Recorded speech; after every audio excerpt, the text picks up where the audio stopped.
We are very, very fortunate to have with us today Matthew Brownstein.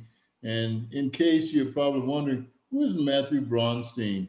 Well, in the world of hypnosis, especially in the world of hypnosis in Florida, he would be what we would call the czar when it comes to hypnosis. So it is my pleasure to introduce you to Matthew Brownstein. Matthew, take it away. Sure, as the czar. Thanks, Dr. Clemens. I appreciate getting to be here to share with you guys about emotional intelligence. And that's not my field. My field is obviously hypnotherapy. And our specific branch, the way we approach it, is called interpersonal hypnotherapy. So let me tell you my brief credentials, and then we'll just jump right in. So we only have about a half hour to cover things. So I'm the CEO of Anahat Education Group that houses a bunch of different organizations, primarily the Institute of Interpersonal Hypnotherapy. I founded that back in Florida in 2007 as the first state licensed school in Florida to offer certifications, career level, post-secondary vocational institute level, career school level certifications in hypnotherapist, clinical hypnotherapist, and transpersonal hypnotherapist. So I started my private practice back in 97. So I've been doing this for over 20 years. And then, the school's been running for about 13 years now. And we've graduated almost 1,000 students in this. One of my business colleagues during the years was a major player in the AI game. So I learned a bit about it. I'm definitely not a specialist in any sense, but I would say I'm a specialist in the field of hypnotherapy. We also founded the Institute of Interpersonal Hypnotherapists as a governing, credentialing, and regulatory body for the field. And that's a big part of my life's work. I'm the author of 5 different books, which are on Amazon or on our websites, instituteofhypnotherapy.com. And one of my major projects that relates to my books, one of my books is Sacred Geometry of Meditation, another book called the Anahat Meditation System. And those are all based on the website you see on the screen, onlinemonastery.com. Right now, at the time of this recording, all that information is free. It's a certification course in meditation. And to me, meditation and hypnotherapy, while they're related, the states are actually different. Not necessarily how you measure the brain waves, but the way you approach them. Yet I believe either way that integrating hypnotherapy teachings, meditation teachings with any understanding of EI is absolutely going to help whatever you do. So with that said, we have a brief PowerPoint presentation to take you through. It's not moving now. Get to the next slide for you. All right, so what is interpersonal hypnotherapy? And the theme here, I came up with 3 things. And the picture below is one of our conferences. We do those every year. Right now, we're giving this class during COVID time. So I can say, unfortunately, we had to postpone our May 2020 conference. But we're working to get that reset up just like everybody is as soon as possible. But anyway, that's a picture below, and that is me in front of that audience. So there's 3 major components I thought I would share with you here, even though I could break it down into more. So number 1, what is interpersonal hypnotherapy? It's relationship focused. And I know one of the major components of EI are interpersonal relationships. Yet to me, that aspect of understanding interpersonal is the crux of everything, because we don't exist in isolation. But it's not just about our interactions with the people in our lives now, whether it's you with a client or with a patient or you with your significant other. What's happening in the field of hypnotherapy, or the way we approach it, is we're very concerned about what's happening within the subconscious mind, the relationships that are living in there. So a lot of you may have heard about the inner child. And if you wanted to measure EI, you might be saying, all right, well, who's the emotional part of our being? And in hypnotherapy, we would relate that very much to the subconscious mind or to the inner child. But from my experience doing hypnotherapy now for over 20 years, is you don't only have one inner child, right? You may have had an emotionally charged trauma that occurred when you were 3 years old, and then something at 5 years old, and something happened to you at 8 years old. And it's not only 3 events, right? There's a lot of events that occur. But any significant one, you might say, causes an inner child in that memory, which it's an event, but now it's a memory living in the subconscious. But your inner child, and now you might consider you have inner children, right, with all these different memories, he or she is not living in there alone. Sounds a little creepy, right? But what's happening in the subconscious mind is the inner child is in there with the person who harmed them. So let's say it was the critical mother that's lowering the self-esteem of the child.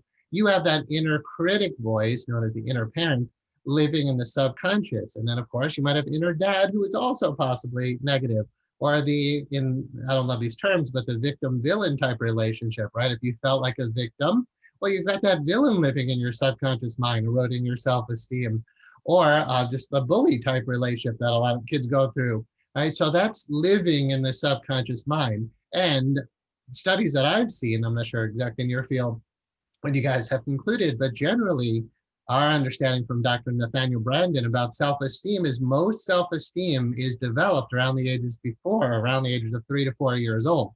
All right, so if your general sense of who you are is already pretty well locked in before the age of 5, and you've got these inner children living in the subconscious with negative beliefs, negative emotions, right? That's going to seriously influence who we are. And again, I'm not the specialist in EI, but I know in the model of IQ, intelligence, that's pretty well locked in, right? We don't get to change that much, but EQ we can.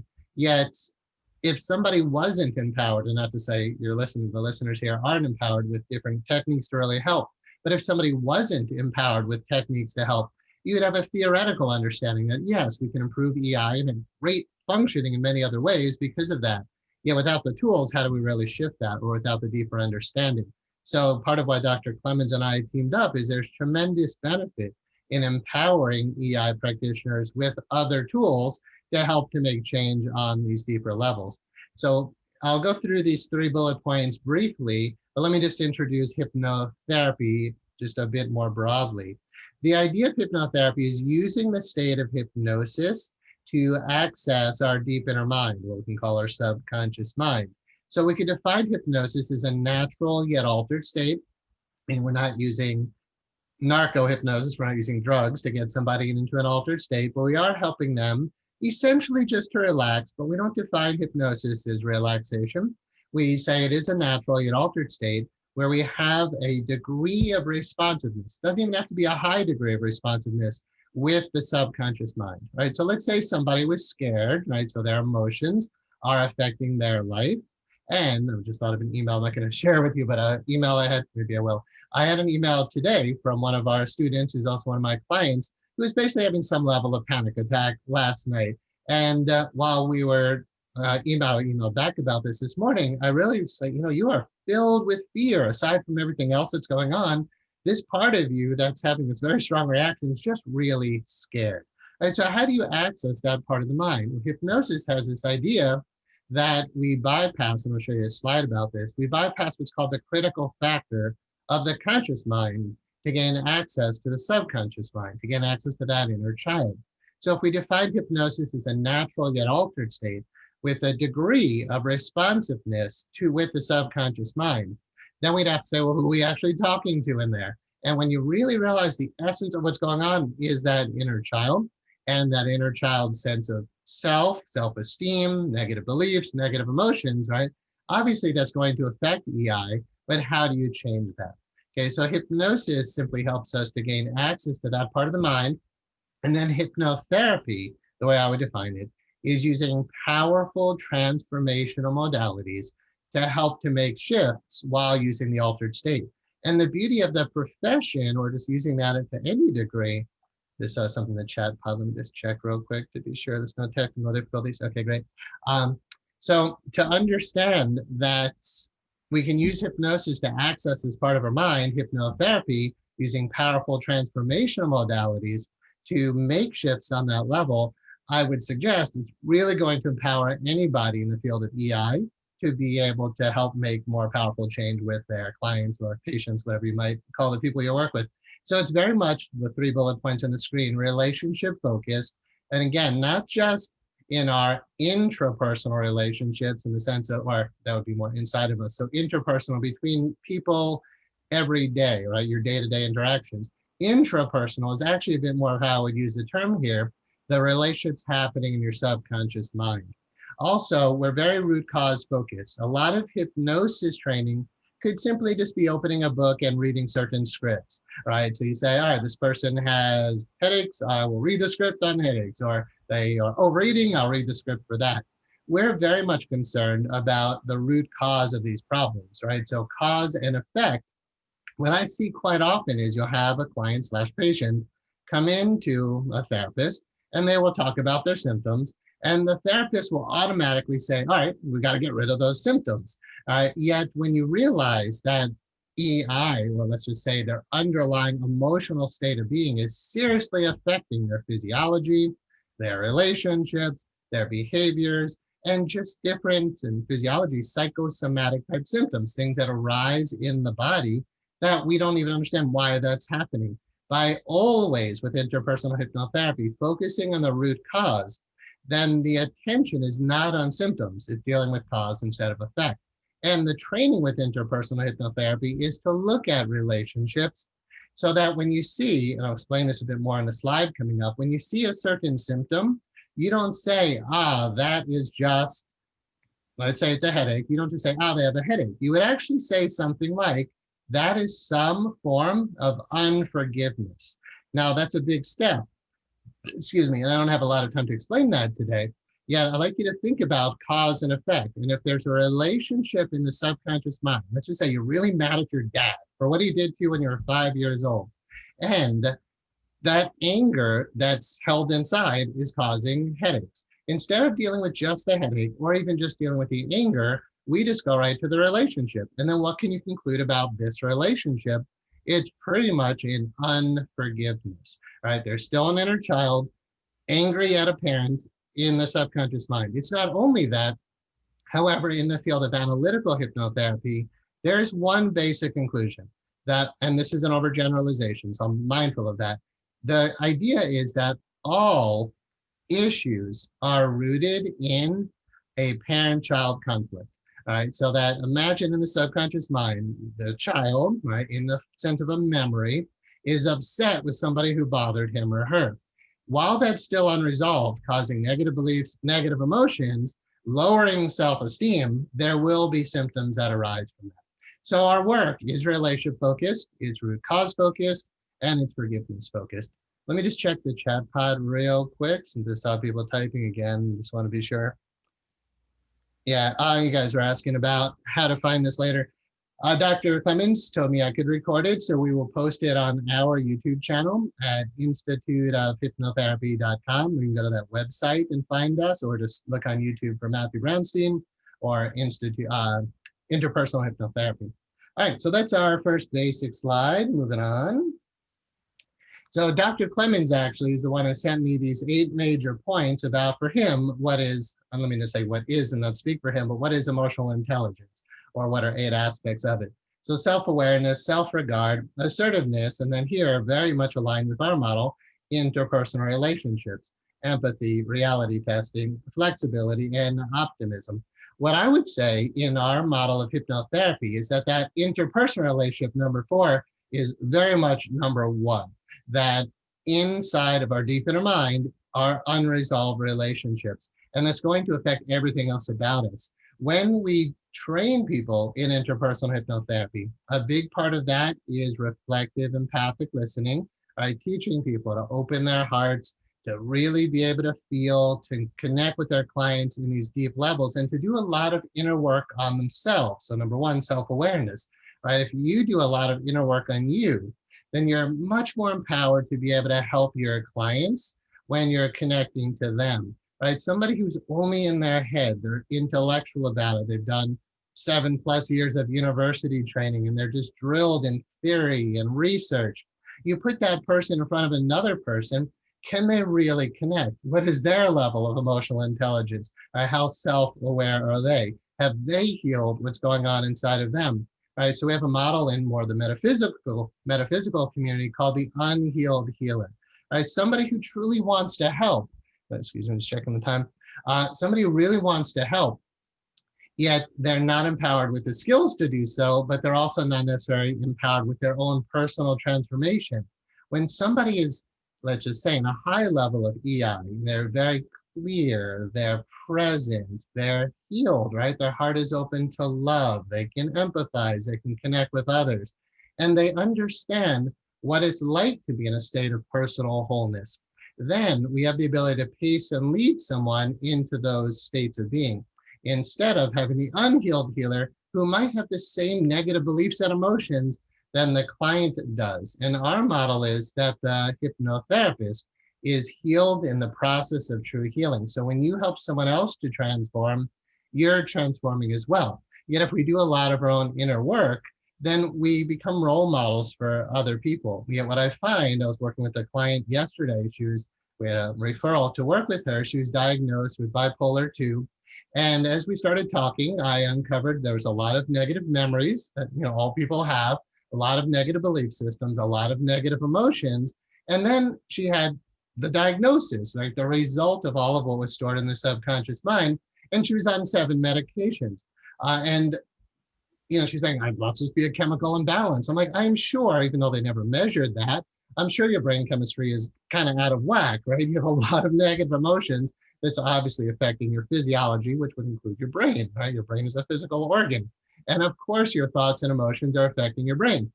But nobody who medicated her actually measured her brain chemistry. And she said that she came to me because she realized all of these people giving her all these medications, they said, well, it must not be a chemical imbalance because all the medications should have worked already.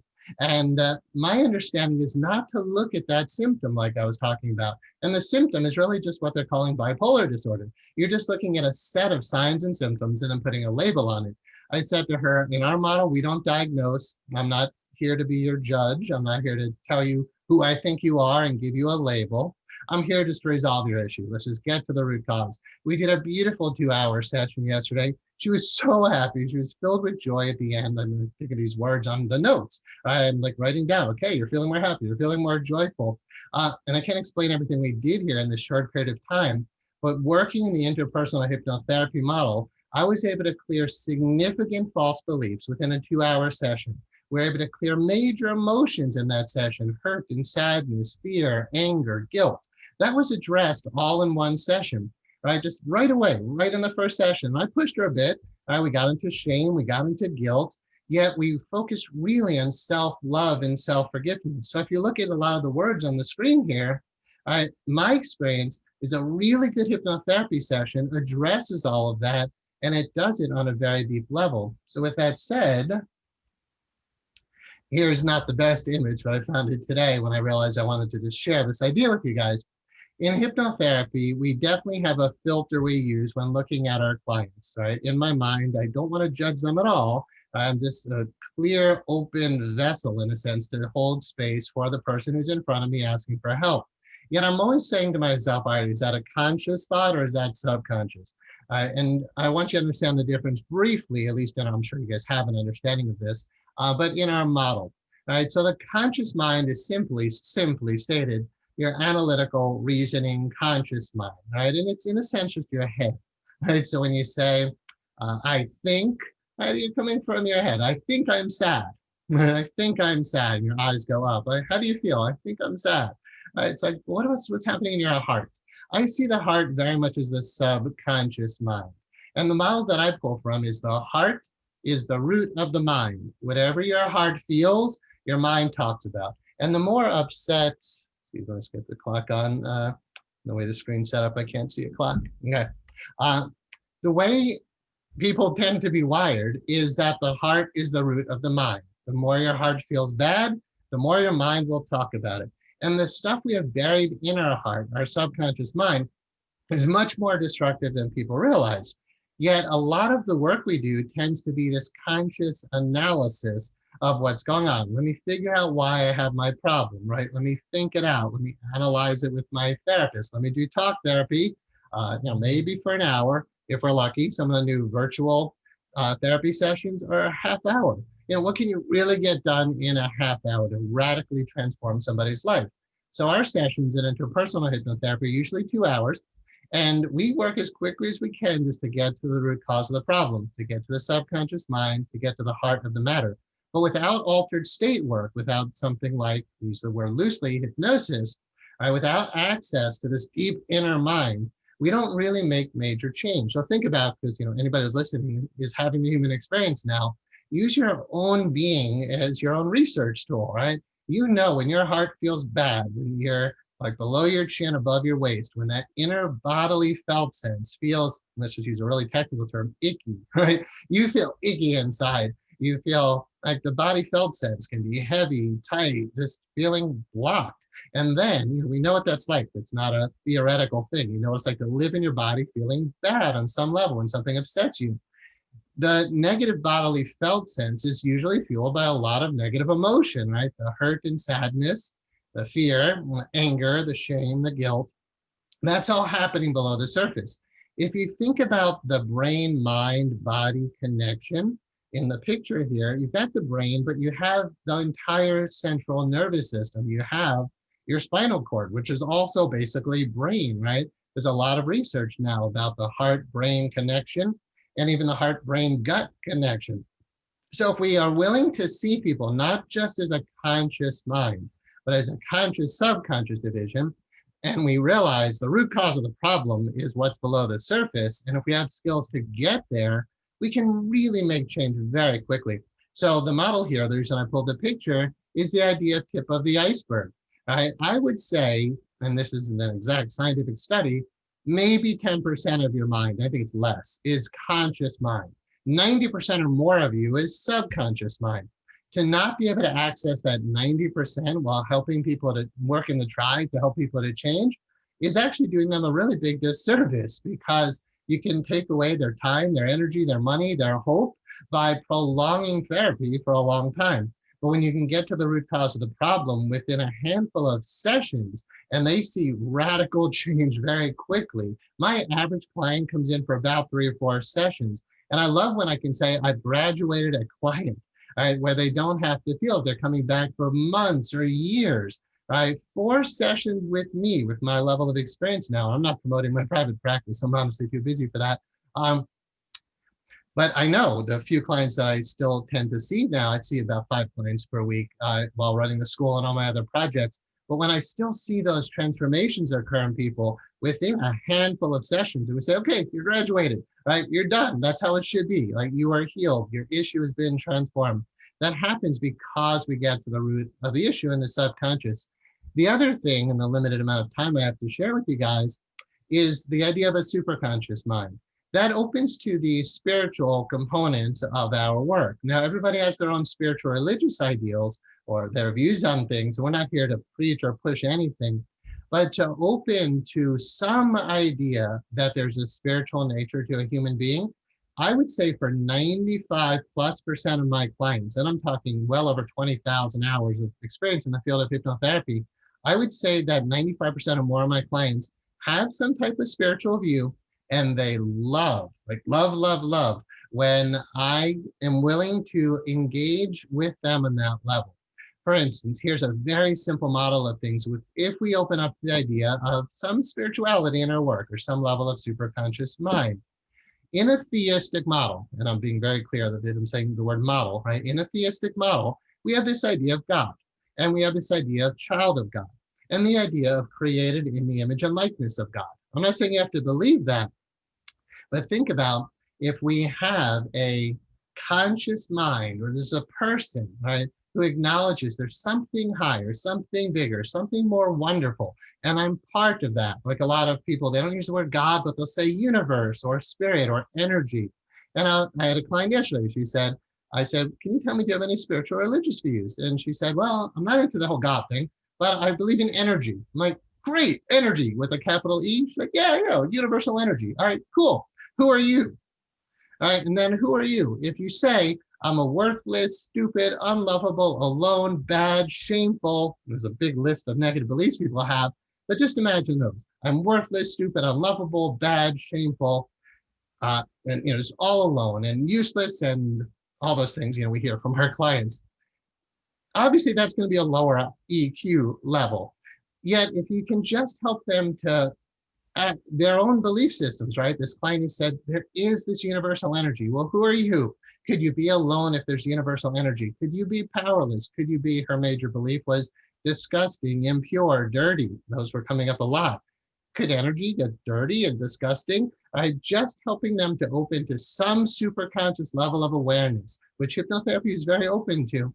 To me, that's been radically transformative in the work. So it doesn't mean you have to go there, But when clients want to, you can. And for me, interpersonal hypnotherapy, a profession or an adjunct to an existing profession that allows you to go to those depths with your clients, is extremely rewarding.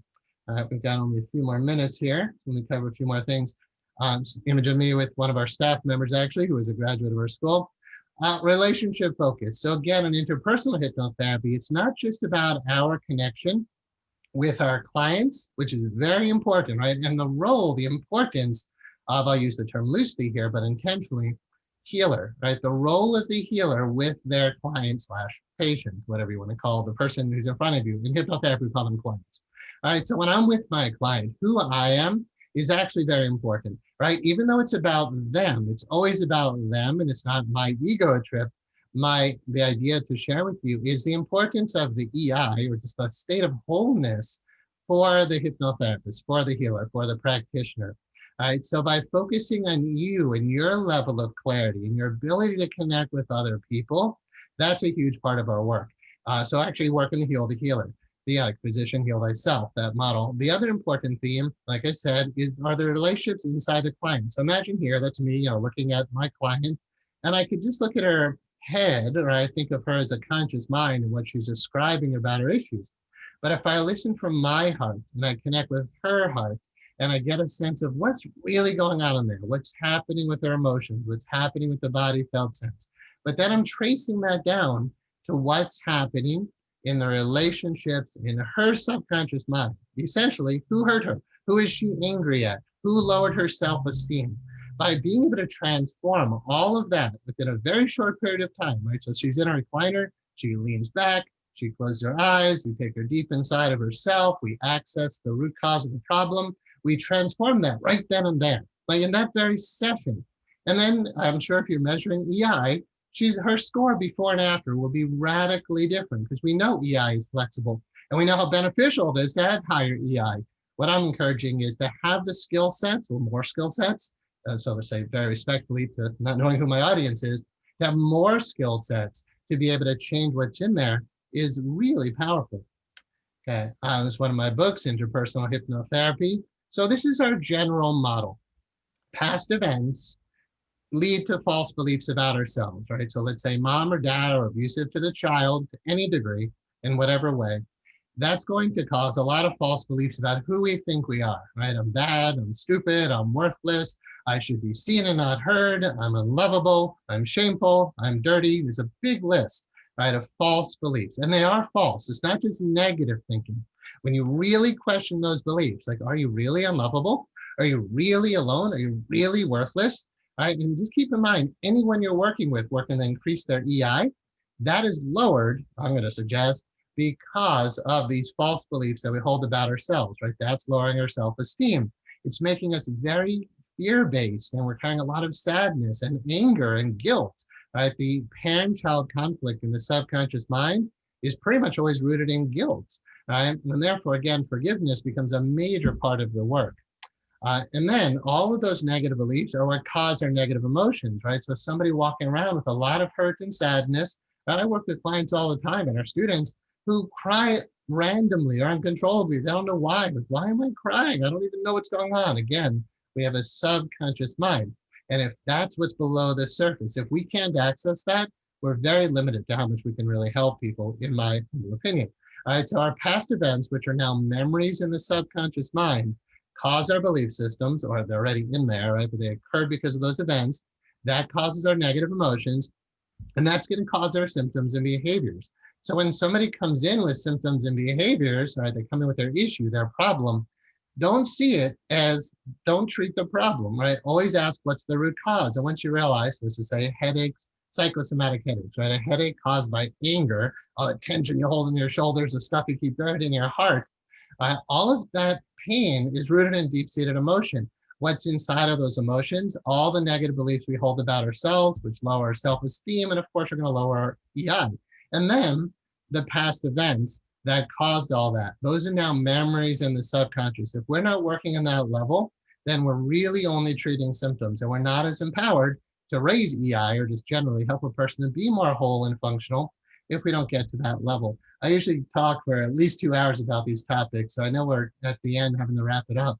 Let me just say, if you're interested in more information, our website, instituteofhypnotherapy.com, I've given over, again, I usually teach for 2 hours at a shot, there's 400 hours of free hypnotherapy related training dealing with topics on spirituality, healing, hypnotherapy, of Course in Miracles, the paranormal. I'm a religious and my major in college is philosophy and religion, so I'd say I'm a philosopher and religious scholar as well. So a lot of the work is based on that. So you can find that at instituteofhypnotherapy.com. And a lot of talk about forgiveness.